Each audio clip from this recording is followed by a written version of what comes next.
Então, o número 1, o elemento vital necessário para a vida é o oxigênio. E isso não é uma surpresa, é? O segundo elemento mais vital necessário para a vida é a água.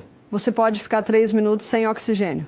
Você pode ficar algumas semanas sem água. Eu sempre pensei que fossem 3 dias sem água, até que li um livro chamado The Long Walk, sobre algumas pessoas que estavam fugindo do campo de trabalho siberiano e estavam no deserto e ficaram quase 2 semanas sem água. A água é o segundo elemento mais vital necessário para a vida. Na verdade, onde não há água, normalmente não há pessoas vivendo, não é?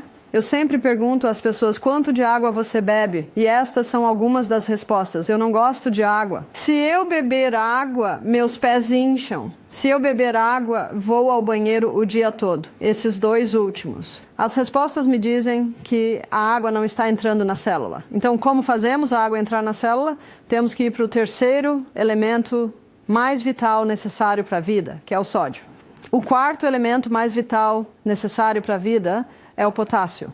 Na natureza, encontramos a maior quantidade de sódio na água do mar, e a água do mar contém 92 minerais. Destes 92 minerais, 30%... Obrigado. Aproximadamente 30% é sódio, e desses 92 minerais, aproximadamente 50% é cloreto. Agora, porque o cloreto de sódio ocupa a maior quantidade, eles são os cristais formados quando a água é evaporada. Então, o que o homem faz é colher os primeiros cristais formados, branqueá-los, adicionar alumínio para que fluam livremente. E aí está o sal de cozinha. O sal de cozinha é um sal perigoso, porque agora temos 2 minerais muito agressivos que, se você injetasse ambos no sangue, morreria. Existem 2 minerais agressivos e eles precisam dos outros 90 para suavizá-los e equilibrá-los. A maior concentração de mineral dentro da célula é potássio, a maior concentração fora da célula é sódio,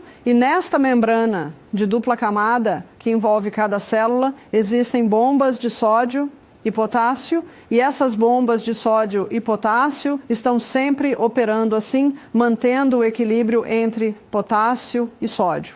Mas quando alguém não está comendo frutas e vegetais o suficiente, e é daí que se obtém a maior parte do potássio, e está colocando sal de cozinha em tudo, em excesso, o que acontece agora é que os níveis de sódio aumentam e os níveis de potássio caem. Há uma pequena quantidade de sódio na célula. Mas quando isso acontece, você vê que a osmose e a difusão ocorrem quando a maior concentração se mistura com a menor. Então agora os níveis de sódio dentro da célula estão aumentando, o que não deveria acontecer. E a célula incha. Como isso se chama? Pressão alta. O médico está certo. O sal de cozinha contribuirá para a pressão alta. Há um médico francês chamado Dr. Lelangre, e ele escreveu um livro inteiro sobre sal. Ele disse: quando as pessoas vêm a mim com pressão alta, eu as coloco no sal celta. Por que ele as coloca no sal celta? Porque o sal celta contém 82 minerais, é um sal marinho colhido à mão. E quanto ao sal do Himalaia? Em muitos lugares, o sal do Himalaia é muito mais fácil de obter. Tem cerca de 75 minerais. Então é muito bom, mas eu prefiro o sal Celtic. E uma razão é que o sal celta tem 3 frutas. magnésios. Contém cloreto de magnésio e brometo de magnésio. Mente. E sulfato de magnésio. O magnésio é uma molécula que absorve água avidamente, e isso explica por que o sal celta é um sal tão úmido, especialmente quando tivermos muita chuva, porque esses 3 magnésios absorvem a umidade. E por que o magnésio é uma molécula que busca a água, pode ser usado para ajudar a água a entrar na célula. Então, quando você coloca um cristal de sal celta na língua, e alguns perguntam, quão grande é um cristal? Bem, se você tem pressão alta, comece pequeno, do tamanho de uma semente de gergelim. Eu não tenho pressão alta, então posso ter cerca de 3 vezes mais que pequenas sementes de gergelim.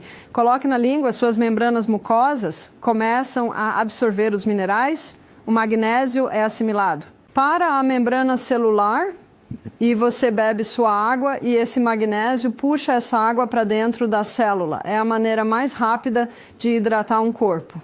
A única vez que o consumo excessivo de água pode ser perigoso é se as pessoas beberem demais de uma vez e não tiverem os minerais que estão no sal celta para puxar essa água para dentro da célula.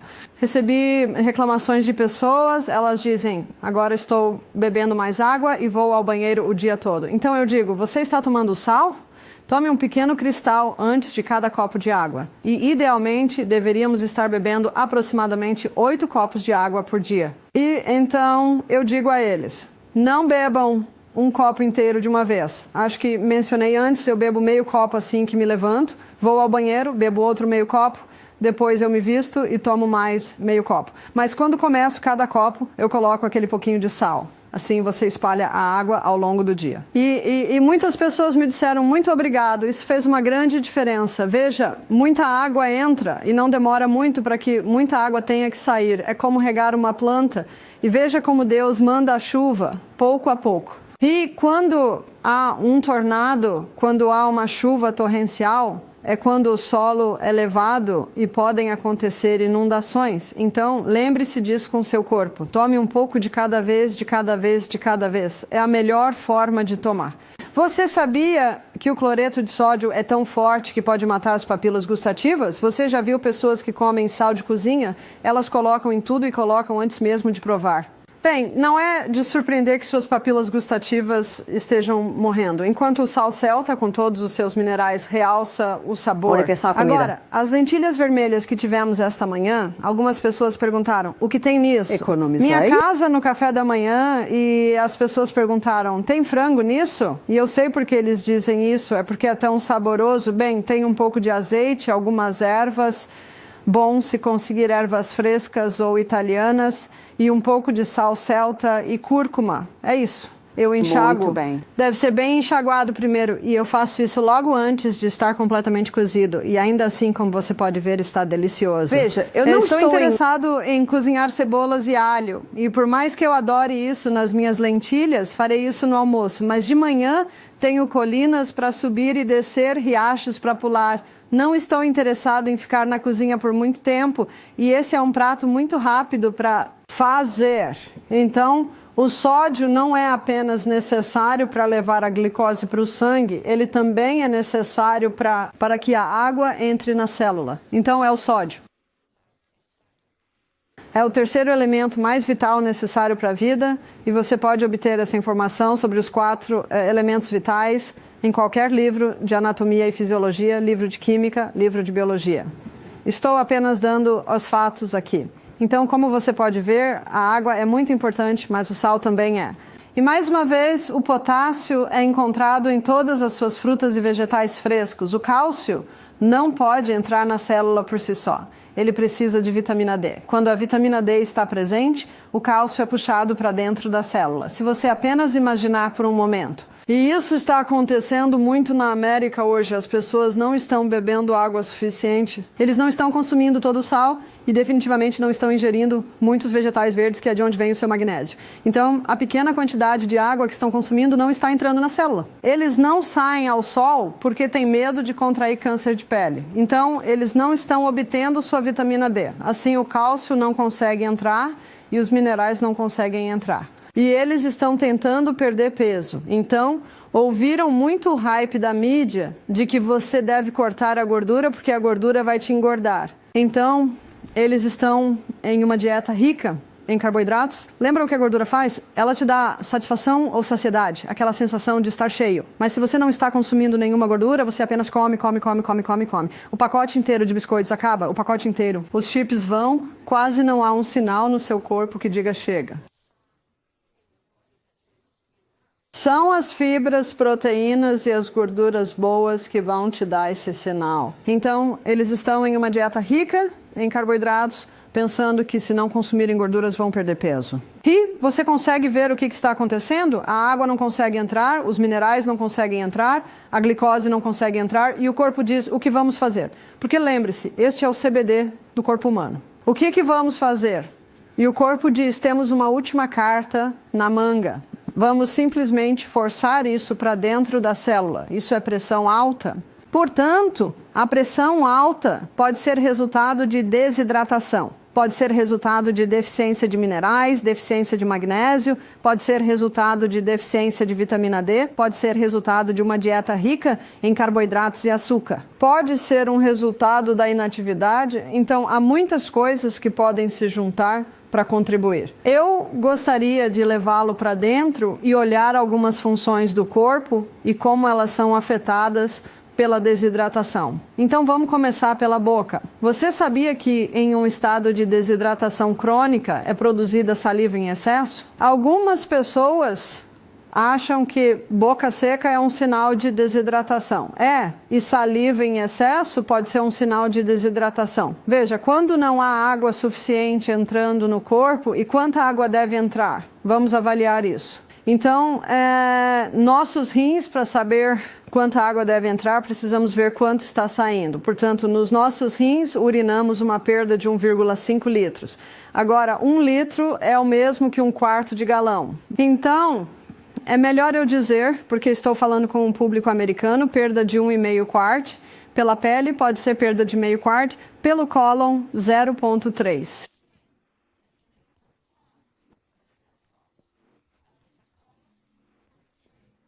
De uma perda de 1/4. E pelos pulmões, é cerca de 0,2 de 1/4 de perda. Então, isso equivale a 2,5 quart. Perda todos os dias. Então, 2/4 são 8 xícaras. Isso é 10 copos, 8 onças de água por dia são perdidos do corpo. E não temos um tanque de reserva nas costas? Temos? A única água que entra é a água que ingerimos. Então, deveríamos beber pelo menos 2 quartos por dia, pelo menos mais se possível. Agora, no momento, porque você está fazendo sauna a vapor todos os dias, não ficaria surpreso se você tivesse uma perda de 0,8 litro saindo pela pele, porque você transpira bastante. A outra metade pode vir das suas frutas e seus vegetais, talvez dos seus chás de ervas, suco de vegetais ao longo do dia. Então é essa a quantidade de água que precisamos, e o Dr. Batman Gerhalde, ele mostrou que o primeiro lugar onde sentimos a perda de água, se não estamos repondo a água, o corpo entra em uma forma de gestão de seca e libera um hormônio para gerir essa gestão, chama-se histamina. E se alguém tiver uma resposta alérgica a alguma coisa, o que lhe é dado? Antihistamínicos. Você sabe que o melhor antihistamínico é simplesmente água. Então, o primeiro lugar de onde a água é retirada para tentar manter o volume total de sangue nas veias e artérias é o revestimento do estômago. Temos uma parede mucosa espessa revestindo o estômago e agora temos uma parede mucosa muito fina. Agora, nessa parede mucosa, há bicarbonato de sódio e o bicarbonato de sódio está na parede mucosa para neutralizar qualquer ácido estomacal que possa tentar atravessar. E, basicamente, proteger contra úlceras estomacais. Então, o que é uma úlcera estomacal? É basicamente uma quebra quando sentimos o cheiro da comida. E começamos a mastigar a comida. Ácido clorídrico. Aqui está o ácido clorídrico. O ácido clorídrico é liberado e o ácido clorídrico se conecta com o pepsinogênio para liberar pepsina que quebra proteínas. Mas o ácido clorídrico faz outra coisa, é antifúngico, antibacteriano e assim tem a capacidade de eliminar esses caras, e assim como o ácido clorídrico está considerando descer e eliminar esses caras, ele toma um grande copo de água. E o que a água faz ao ácido clorídrico? Apenas a dilui. Então, Helicobacter pylori está mastigando o tecido morto e diz, ufa, essa foi por pouco, chomp. Quando alguém vem até mim com Helicobacter pylori, uma das primeiras coisas que faço é aumentar o ácido clorídrico deles. Porque se você aumentar o ácido clorídrico, lembra qual é uma de suas funções? Antibacteriano, antilevedura, antifúngico. Agora, não estou criticando os médicos que descobriram que a Helicobacter pylori causa úlcera estomacal. Ela está lá, ela desempenha um papel. Mas por que ela está lá? Você consegue ver isso e, infelizmente, no quadro que concede prêmios Nobel a representantes das empresas farmacêuticas. Então, não vamos prosseguir mais nesse ponto e certamente não estou dizendo que as pessoas que ganham prêmios Nobel não merecem, absolutamente eles merecem por causa do seu grande trabalho, mas estou apenas apresentando os fatos, estou apenas apresentando a anatomia e fisiologia básicas. Que perdemos água no revestimento do trato gastrointestinal. Ele também descobriu que se você descer pelo trato gastrointestinal, chega ao pâncreas. E o pâncreas libera 2 hormônios no sangue para ajudar a equilibrar os níveis de açúcar no sangue. Esses são a sua insulina e o seu glucagon. Mas se você estiver desidratado, esses hormônios não estão sendo produzidos como deveriam. Então, pessoas que estão desidratadas podem ter isso como um fator contribuinte para o diabetes. Ele também descobriu que há hormônios liberados do pâncreas para finalizar a digestão. Então, há lipase pancreática para finalizar a digestão do amido. Desculpe. Digestão de gorduras. A amilase pancreática, isso é o que finaliza a digestão do amido. A tripsina e quimotripsina que finalizam a digestão de proteínas. Agora, todos são feitos de água. Se você não tem água suficiente, a digestão será comprometida. Em cada estágio, a água é necessária para todas as funções do corpo. Então, não é de se estranhar que o Dr. Beach intitulou seu livro. Quando uma pessoa tem um sintoma de doença, ele diz, deve ser um dos muitos pedidos de água do corpo. Esse é o título do seu livro. Nossas células cerebrais encolhem quando não tem água suficiente. Dores de cabeça são comuns quando não temos água suficiente. Padrões de pensamento negativo podem se desenvolver quando nossas células cerebrais não têm água suficiente. Consigo mover minha mão assim para dentro e para fora sem dor, porque em torno de cada articulação há fluido. E esse fluido é o fluido sinovial e é 99% água. Em estado de desidratação, o corpo pode retirar um pouco de água dali para manter o volume sanguíneo completo nas principais artérias e veias. Se eu tiver dor ali, talvez seja chamado de artrite, mas na verdade pode ser apenas um estado de desidratação. Nosso globo ocular se move na água, então precisamos de água a cada passo. Também nossos pulmões. Agora, na parte inferior dos pulmões, eu vou desenhar para você uma pequena imagem dos nossos pulmões para que você entenda isso. Aqui estão nossos pulmões. Esse é um pulmão. Então você está preso, a traqueia se divide e desce, e então se divide novamente em pequenos brônquios.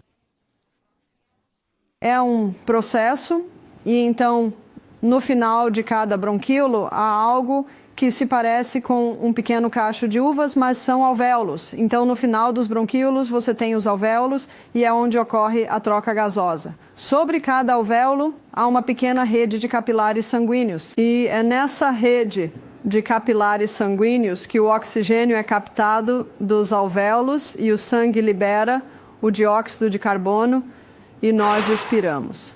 Em cada alvéolo, há uma minúscula gota de água e por causa da tensão superficial da água, quando você expira, aquele pequeno alvéolo colapsa, o que permite que todo o dióxido de carbono, ou a maioria dele, seja expirado para que agora, quando você inspira, possa inalar mais oxigênio.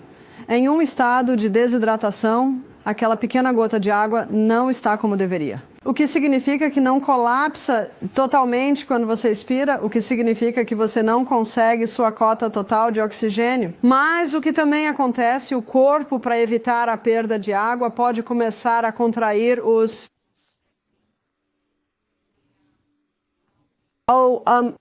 pequenos brônquios para não perdermos água.